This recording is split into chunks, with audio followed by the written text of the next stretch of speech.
Bismillah. Assalamualaikum warahmatullahi wabarakatuh.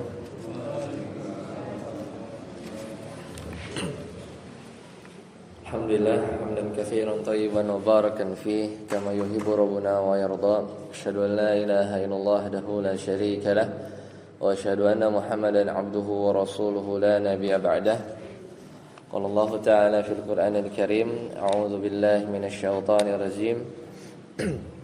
Wa tazawwadu fa inna khairaz zadi taqwa. Kita berbekalah kalian karena sebaik-baik bekal adalah ketakwaan. Dan Allah Subhanahu wa taala telah banyak memberikan kepada kita nikmat yang kita patut kita syukuri. Ya, di antaranya adalah nikmat keimanan, dan salawat serta salam semoga senantiasa tercurah kepada Nabi Muhammad SAW serta para keluarga beliau, para sahabat beliau, para tabi'in, para tabi'ut tabi'in, dan semoga kita senantiasa istiqomah dalam menjalankan sunnah-sunnah beliau. Kembali kita dalam pembahasan di kitab Himpunan Putusan Tarjih. Sekarang kita masuk pertemuan yang ke-21 ya. Kita masuk ke pertemuan ke-21. Sekarang di bulan apa? Ada yang tahu nggak? Rabiul Awal ya, sekitar tanggal 14-an ya. Dan di pertemuan 21 ini kita lanjut ya. Terakhir kita bahas tentang keimanan kepada malaikat. Kita sudah selesai. Sekarang kita masuk selanjutnya di keimanan kepada kitab. Kita baca di sini para ulama dulu Muhammadiyah ya. Kalau di kitab iman ini dia hasil muktamar di berapa? 1929. Mudah-mudahan masih ingat. Jadi dulu para ulama kita menulis, kata mereka, al-imanu bil kutub ya, iman terhadap kitab-kitab. Jadi nanti pembahasannya bukan hanya Al-Qur'an saja, tapi semua kitab-kitab yang pernah Allah turunkan kepada nabi Allah Subhanahu wa taala. Kata mereka para ulama, yajibu alaina an nu'mina bi anna Allah azza wa jalla anzala kutuban. Bahwasanya wajib bagi kita itu meyakini bahwasanya Allah Subhanahu wa taala itu menurunkan kutuban ala rusulihi, itu kitab-kitab. Jadi nanti kitab-kitab yang kita kenal ya, semisal apa? Suhufi Ibrahim wa Musa, suhuf Ibrahim, suhuf Musa, Zabur, Taurat, kemudian Injil sama Al-Qur'an. Dan kalau berbicara hari ini yang otentik ya, yang sampai pada kita, yang masih asli itu adalah Al-Qur'an Al-Karim. Adapun yang lain itu sudah banyak penyimpangan. Nanti kita lihat. Jadi kita wajib percaya bahwasanya Allah menurunkan kitab kepada rasulnya. Buat apa? Li islahil basyari fi dinihim wa dunyahum. Untuk memperbaiki urusan-urusan manusia, urusan di dunia dan urusan di akhirat. Kemudian wa minha az-zaburu li Daud. Nah, ini di HPT disebutkan yang pertama adalah kitab Zabur turun ke siapa? Nabi Daud. Wa Tauratu li Musa, dan juga apa? Taurat kemana? Ke Nabi Musa. Wal Injilu li Isa, dan juga Injil ke Nabi Isa. Dan yang kita kenal wal Qur'anu li Muhammadin sallallahu alaihi wasallam, dan Al-Qur'an ke Nabi Muhammad sallallahu alaihi wasallam. Maka mereka menjelaskan, kata para ulama, khatamin nabiyyin alaihimus salatu wassalamu, yaitu adalah penutup para nabi. Tadi diberikan apa? Al-Qur'an, dan Al-Qur'an adalah mukjizat ya bagi Nabi Muhammad SAW. dan mukjizat yang sampai sekarang masih kita bisa lihat, bisa kita baca, dan banyak kandungan yang menyempurnakan kitab-kitab terdahulu. Kemudian wa annal qur'ana kalamullah, dan Al-Qur'an itu adalah kalamullah, artinya kalam Allah. Wa akhirul kutubi, dan juga Al-Qur'an itu adalah akhir dari kitab. Maksudnya enggak ada kitab-kitab lain nanti yang turun setelah Al-Qur'an. Jadi Al-Qur'an itu adalah akhirul kutubil munazzalati wa annahu yashtamilu ala ma lam yashtamil alaihi ghairuhu. Jadi Al-Qur'an itu mencakup apa yang tidak ada di kitab-kitab Allah Subhanahu wa taala yang sebelumnya. Nanti kita sedikit bahas ya, tapi tidak detail apa isi Zabur ya. Zabur itu isinya pujian-pujian aja. Sedangkan Al-Qur'an ya ada pujiannya juga, ada perintah juga, ada larangan juga. Ya, Zabur. Apa yang kita tahu kalau dari Nabi Daud? Yaitu diantaranya beliau tuh bersering ya memuji Allah ya, karena memang isinya adalah pujian-pujian, dan pujian-pujian yang sampai kepada kita itu lebih baik dan lebih sempurna dari pujian-pujian yang pernah Allah ajarkan kepada Nabi Daud, karena Al-Qur'an ini menyempurnakan. Kemudian ya kata para ulama kita dulu menulis, jadi ini berupa poin-poin, yaitu yastamilu alaihi ghairuhu minasyara'i wa makarimil akhlaqi wa fadailil ahkam. Jadi di Al-Qur'an itu nanti selain ada pujian kepada Allah, kemudian mengenalkan kita kepada syariat, kemudian menyempurnakan hukum-hukum. Ya, jadi itu yang poin yang ada di kitab HPT.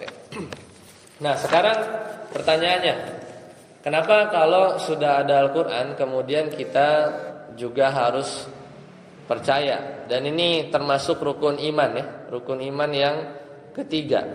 Sama seperti kita beriman kepada Allah, kemudian sama kita juga kemarin bahas beriman kepada malaikat, dan di sini juga kita juga membahas rincian tentang iman kepada kitab-kitab Allah Subhanahu wa taala.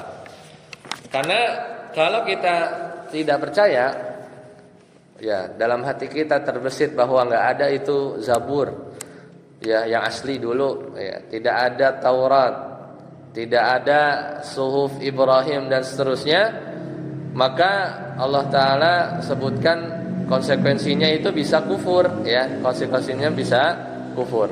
Kata Allah Subhanahu wa Ta'ala, wa may yakfur billah, siapa yang tidak percaya kepada Allah, wa malaikatihi, dan malaikat-malaikatnya, wa kutubihi, dan kitab-kitabnya, wa rusulihi wal yaumil akhir, faqad dhalla dhalalan ba'ida, maka dia akan Allah sesatkan dengan kesesatan yang nyata.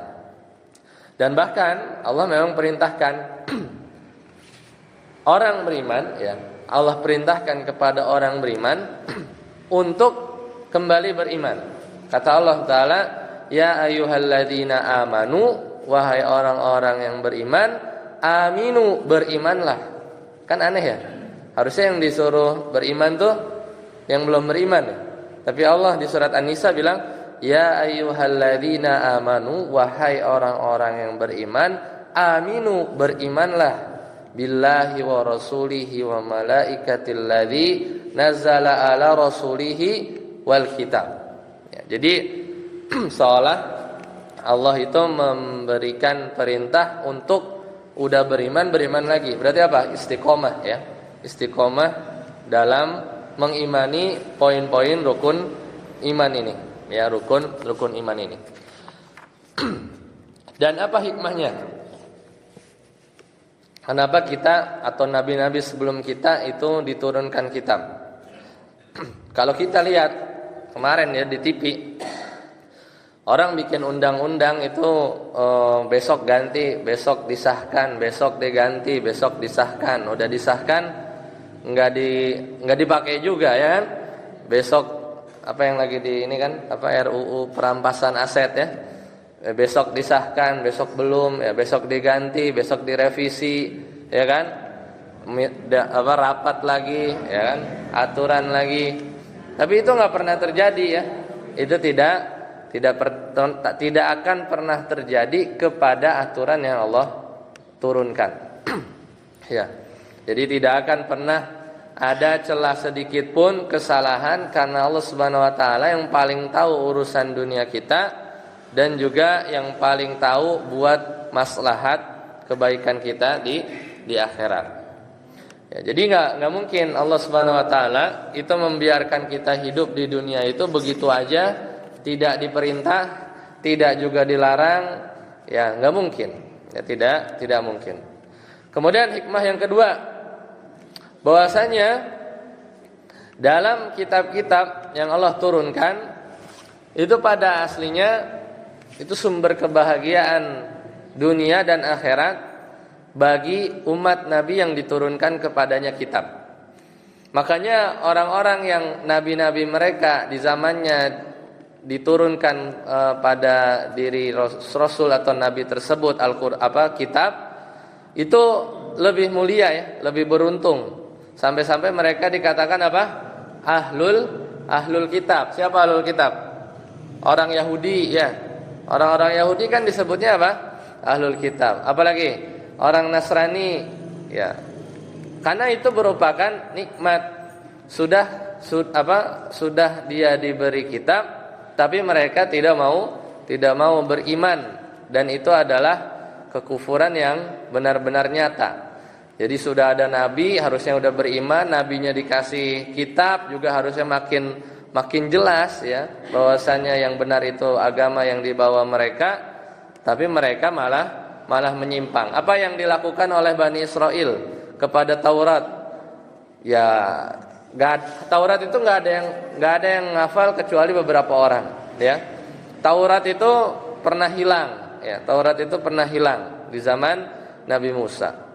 Kemudian ya di antara mereka yang mereka menghilangkan ya sebagian mereka. Di antara yang paling parah yang dilakukan oleh ahlul kitab terhadap kitabnya mereka sendiri adalah mereka mengubah ya, semisalnya rahib-rahib ya, ulama-ulama di kalangan Yahudi itu justru malah merubah isi Taurat. Yaitu kejadian di zaman Nabi SAW ketika ada yang berzina kemudian datang kepada Nabi Muhammad SAW untuk berhukum dengan hukumnya Nabi, kemudian diperintahkan untuk apa? Dirajam. Padahal dirajam itu juga ada dalam umat-umat mereka, kitab-kitab mereka terdahulu, tapi mereka nggak mau ya, mereka sembunyikan ya. Rajam itu tidak ada, rajam itu tidak ada. Dan itu adalah benar-benar kesalahan atau kekufuran yang dilakukan oleh ahli kitab terhadap kitab yang pernah diturunkan. Makanya Al-Quran ini akan terjaga ya. Al-Quran ini akan terjaga sampai akhir. Siapa yang merubah, maka banyak yang hafal. Siapa yang mau merubah, banyak teks yang terjaga ya. Jadi tidak bisa, bahkan Al-Quran itu sampai kepada kita derajatnya mutawatir. Mutawatir itu dari generasi ke generasi itu sama ya, bacanya, riwayatnya, ada variasi bacanya juga sama ya. Kalau ada variasi qiraat juga sama, dan seterusnya. Berbeda dengan kalau hadis ya, hadis ada yang mutawatir, ada yang diriwayatkannya tidak begitu besar, masif. Adapun Al-Quran, maka Al-Quran itu turun mutawatir, dari zaman ke zaman itu sama ya, dari zaman ke zaman itu sama, dan Allah berjanji untuk menjaganya. Nah, sekarang kita bahas apa yang dimaksud dengan kitab. Kitab itu kan dari asal katanya dari apa? Huruf kaf, ta, ba ya. Ka, ta, ba. Itu asal kata dari kitab. Pokoknya kalau dalam bahasa Arab ada huruf ka, ta, ba, itu pasti maknanya mengumpulkan.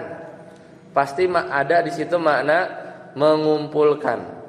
Karena kataba itu kalau cari di kamus artinya menulis. Tapi secara bahasa itu artinya mengumpulkan. Misal kita dengar al-katibatu, al-katibah, artinya pasukan.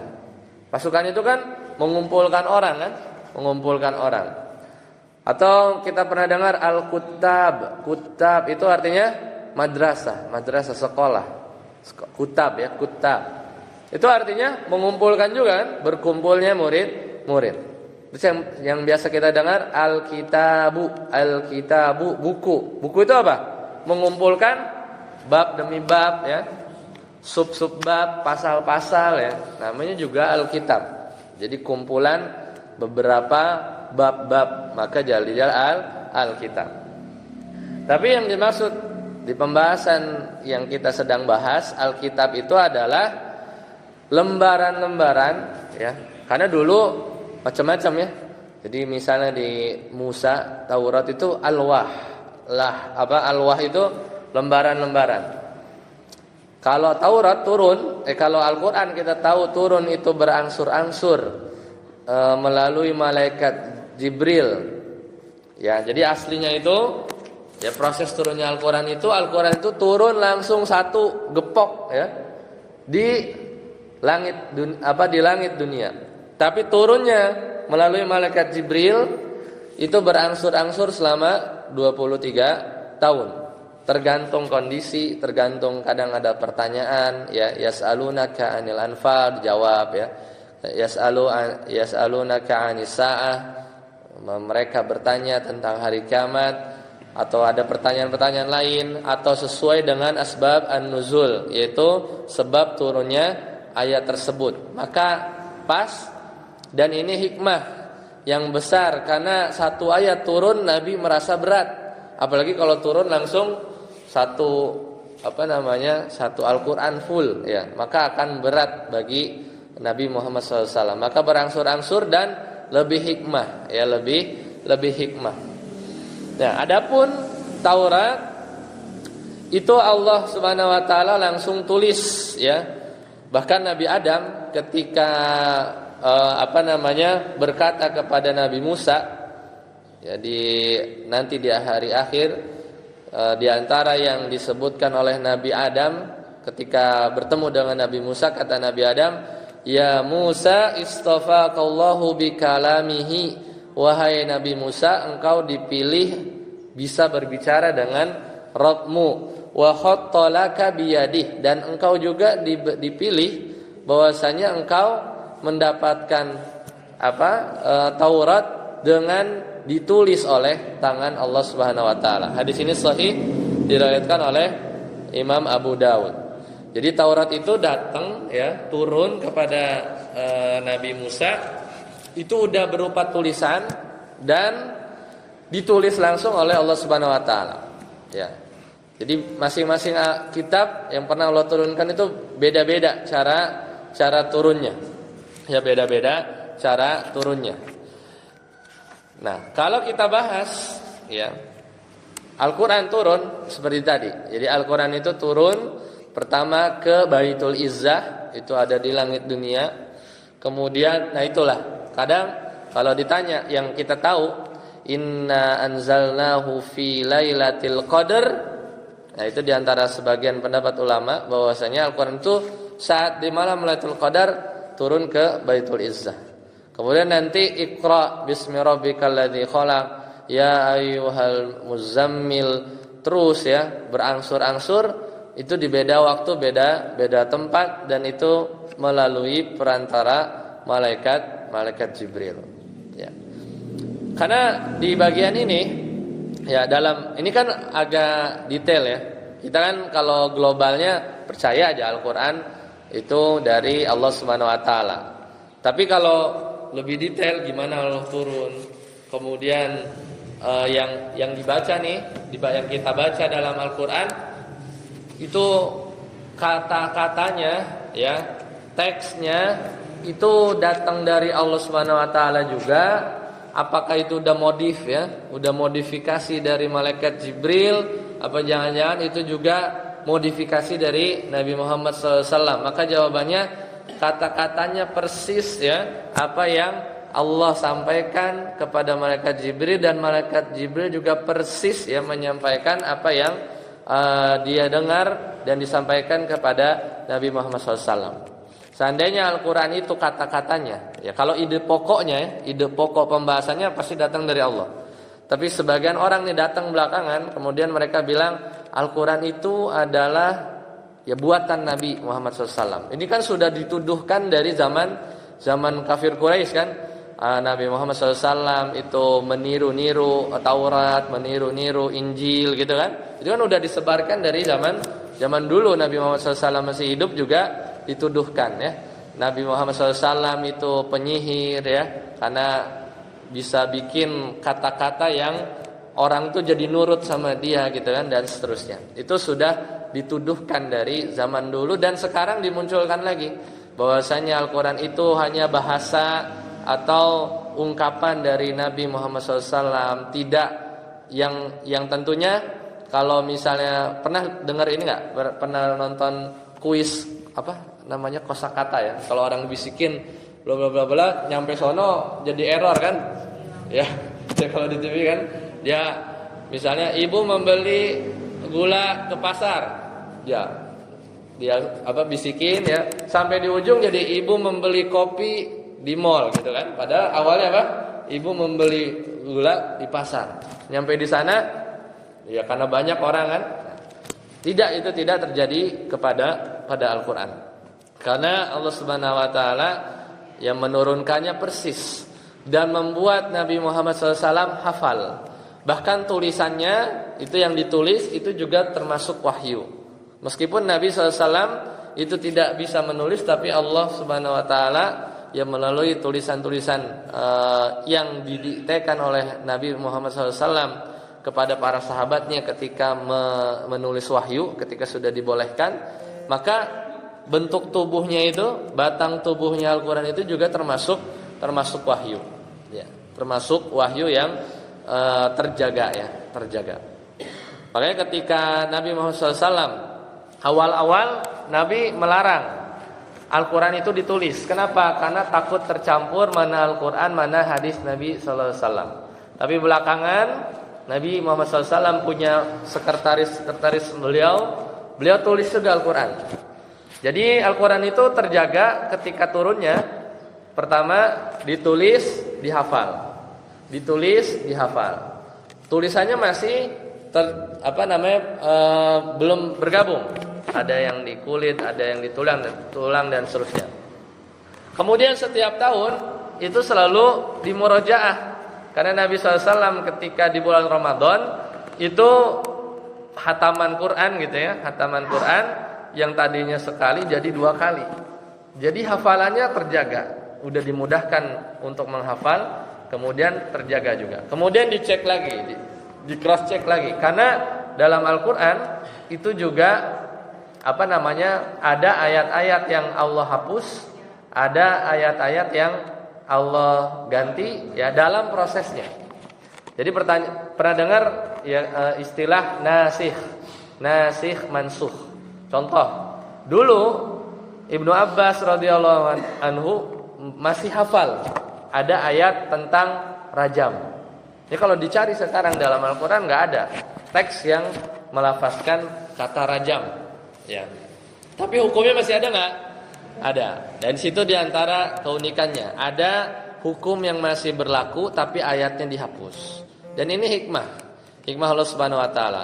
Ada ayatnya masih ada, ya kemudian datang ayat lain menasakh, ya dia menghapus hukum ayat yang lain dan dia masih ada teksnya. Ya, jadi ini diantara kemudahan. Dan setiap Allah mengganti hukum pasti minimal lebih baik atau sama. lebih baik atau sama. Dan disinilah diuji keimanan para orang-orang beriman, bahwasanya selama Al-Quran itu masih dalam proses turun, ya, di 23 tahun itu, maka Allah bisa berkehendak apapun. Dan pada akhirnya ketika Nabi SAW meninggal, apa yang kita terima sekarang itu persis sama seperti Al-Quran yang pertama kali turun satu gepok itu di Baitul Izzah, ya, di Baitul Izzah. Kemudian turun berangsur-angsur, ya, turun berangsur-angsur melalui malaikat Jibril. Seperti itu. Itu ya detail pembahasan keimanan kepada Al-Quran, kepada Al-Quran. Nah, kita kalau bahas yang lebih jauh, bagaimana Taurat, Injil, itu macam-macam tadi ya. Taurat itu turun langsung satu dan sudah tertulis, ya. Kemudian kadang lewat tabir, ya, tabir seperti Nabi Musa tadi, tidak melalui malaikat Jibril, Nah, kemudian pernah dengar hadis qudsi? Pernah. Nah, hadis qudsi itu kan awalannya apa? Allah Ta'ala berfirman, Allah berfirman. Itu bukan Al-Quran, tapi hadis Nabi SAW yang memang lafaz awalnya biasanya diawali dengan Allah Ta'ala berfirman, qala Allahu Ta'ala, dan seterusnya. Itu berbeda dengan Al-Quran. Membacanya tidak seperti mendapat pahala semisal kita membaca Al-Quran. Kalau kemarin kita bahas, kita belum bahas iman kepada kitab dan Rasul, ya. Nabi itu jumlahnya berapa? 120.000. Rasul jumlahnya berapa? 315. Nama Nabi dan Rasul yang ada di Al-Quran, kalau kita screening itu dari Al-Fatihah sampai belakang, cuman 25, ya, 25. Dari yang 25 yang diturunkan kepadanya kitab pertama, ya, inna hadza lafis suhufil ula suhufi Ibrahim wa Musa. Namanya satu apa? Suhuf Ibrahim. Kemudian yang kedua apa? Taurat. Taurat juga suhuf, ya, bagian dari suhuf Musa. Sedangkan Taurat itu disebut dalam Al-Quran alwah. Alwah itu lembaran-lembaran. Sama, suhufi Ibrahim wa Musa. Dan Al-Taurat itu disebut alwah. Alwah itu lembaran-lembaran tadi. Kemudian yang ketiga apa? Zabur. Ya. Jadi kaidahnya, ya, kalau urutan Nabi Musa dulu apa Ibrahim dulu? Ibrahim dulu, ya. Ibrahim itu punya anak Ismail, Ishak. Dari Ishak berentet tuh Bani Israel, ya. Dari keturunan Ishak itu berentet nabi-nabi Bani Israel ke bawah, nanti ketemu Nabi Musa, Sulaiman, Daud, dan seterusnya, ya. Adapun nanti Nabi Muhammad SAW tetap keturunan Nabi Ibrahim. Makanya Nabi Ibrahim disebut Abul Anbiya, bapaknya para nabi. Baik yang turunan Bani Israel, Ishak ke bawah, Yakub, ya, Ayub, dan seterusnya sampai Nabi Isa, itu adalah Bani Israel. Israel itu dari Yakub, ya.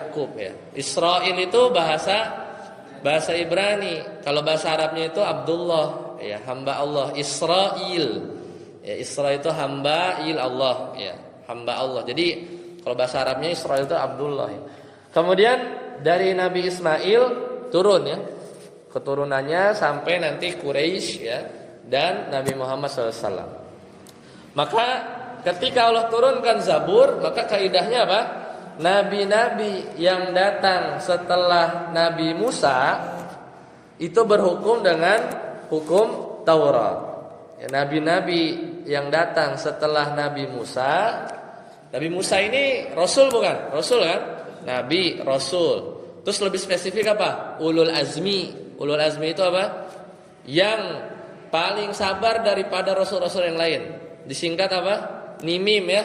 Nuh, Ibrahim, Musa, Isa, Muhammad sallallahu alaihi wasallam. Nimim, ya.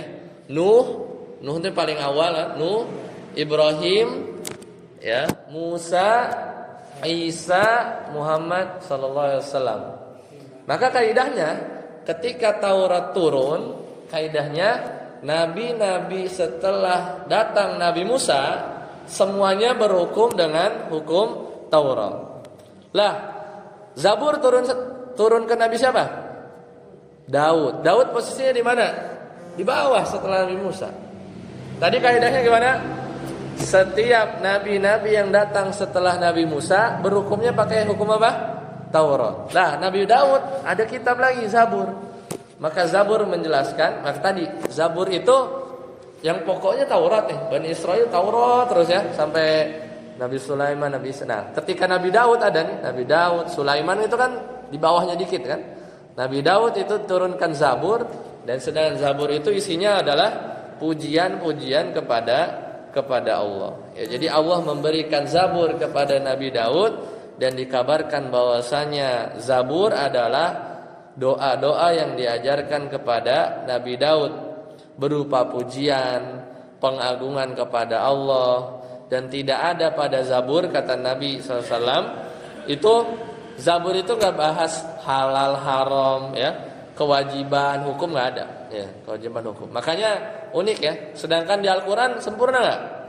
Al-Quran pujian ada, zikir ada, hukum ada, kisah Nabi ada, lengkap. Makanya ketika Umar,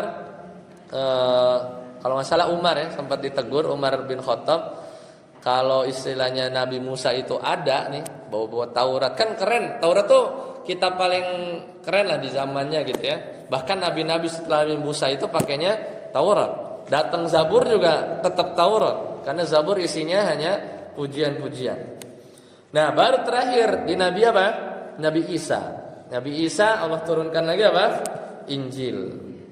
Nah, Injil datang itu menasah, menghapus apa yang ada pada Taurat. Ya.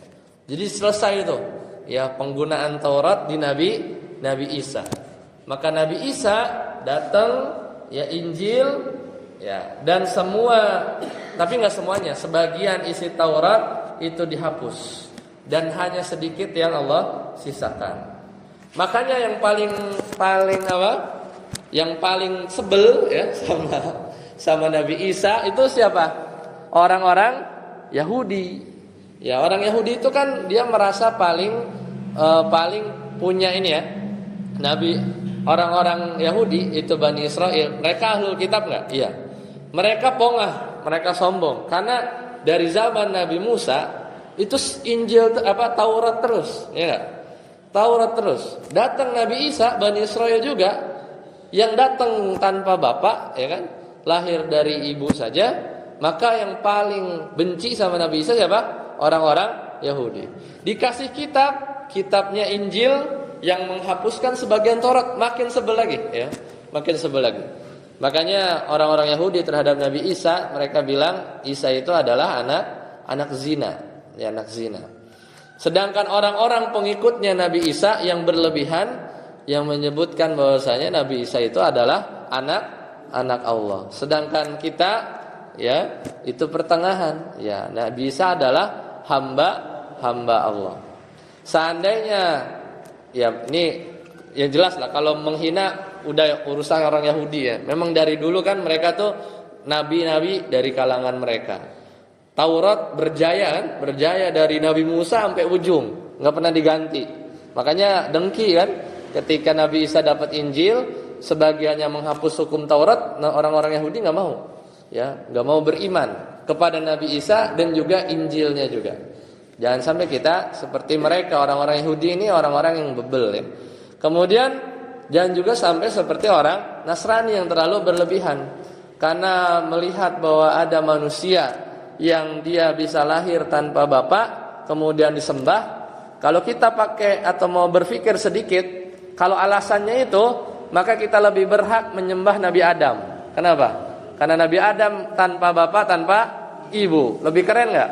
Lebih keren. Tapi nggak disembah ya? Nggak disembah. Aneh kan? Mereka lebih menyembah Nabi Isa karena dia lahir tanpa bapak.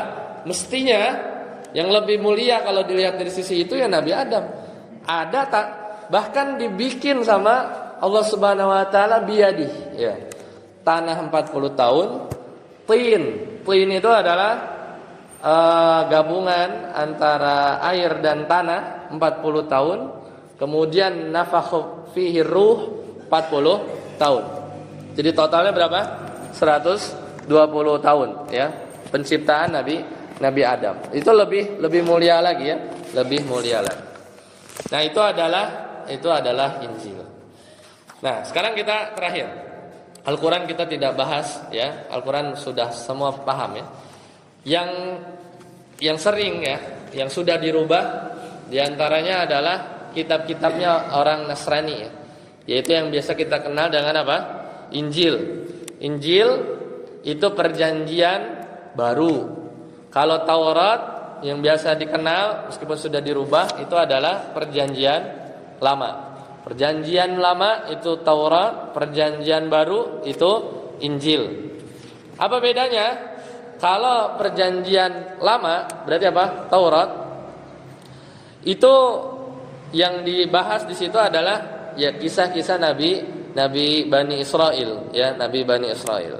Sedangkan perjanjian baru yaitu Injil, di situ ya sejarah-sejarah para rasul. Tapi di situ sudah banyak terhapus, ya, banyak terhapus. Jadi tidak ada sampai saat ini Taurat atau Injil, perjanjian baru, perjanjian lama yang masih asli, ya, yang masih asli. Makanya nanti ditemukan di dalam kitab-kitab tersebut itu hal-hal yang Allah Subhanahu wa taala, ya, misalnya di situ dikisahkan Nabi Daud itu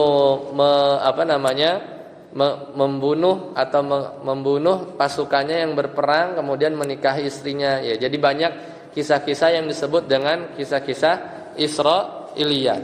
Atau di situ disebutkan Allah itu beristirahat, Allah itu berbohong, ya. Allah itu melakukan hal-hal yang kalau di Al-Qur'an enggak mungkin ada. Al-Qur'an tidak mungkin ada. Allah di situ digambarkan tidak tahu, ya. Kemudian bahkan di kitab Kejadian, ya, itu Allah disebutkan dikalahkan dengan Nabi Yakub. Enggak masuk akal, ya. Jadi banyak kalau kita lihat Allah, ya, Nabi Lut, ya, itu dibuat mabuk oleh anak-anak dan istrinya. Jadi enggak masuk akal kalau kita bandingkan dengan Al-Qur'an yang enggak ada satupun dalam Al-Qur'an itu mengkisahkan hal-hal yang hina, ya, bagi orang-orang yang kita muliakan. Makanya sikap kita terhadap kisah-kisah Israiliyat yang ada di Perjanjian Baru, Perjanjian Lama, kalau sesuai dengan Al-Qur'an kita beriman, kita wajib beriman. Karena pada asalnya itu juga kitab yang Allah turunkan meskipun sudah dirubah. Kalau ada kisah-kisah yang bertentangan kita tolak, ya. Kalau ada kisah yang enggak dijelasin benar apa enggaknya, kita tawakuf. Kita enggak tolak, kita juga enggak benarkan.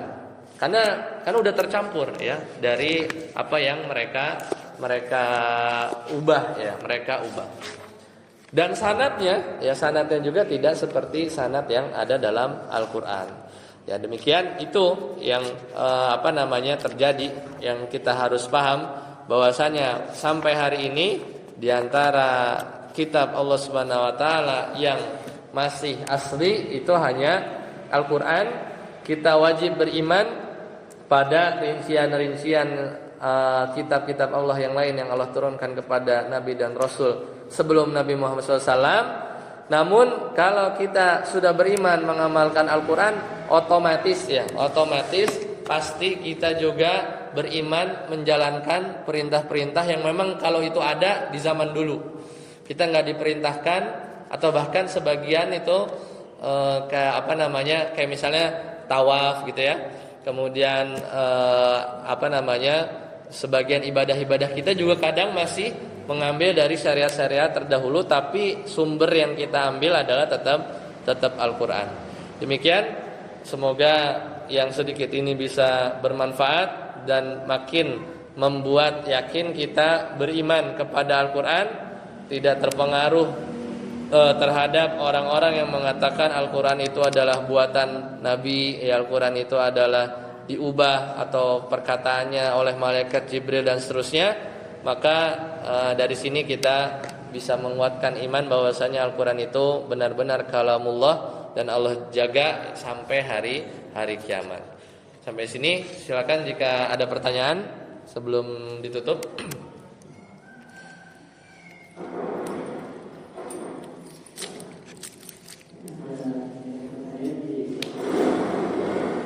Jika tidak ada, kita cukupkan sampai di sini. Subhanakallahumma bihamdika asyhadu an la ilaha illa anta astaghfiruka wa atubu ilaik. Wassalamualaikum warahmatullahi wabarakatuh.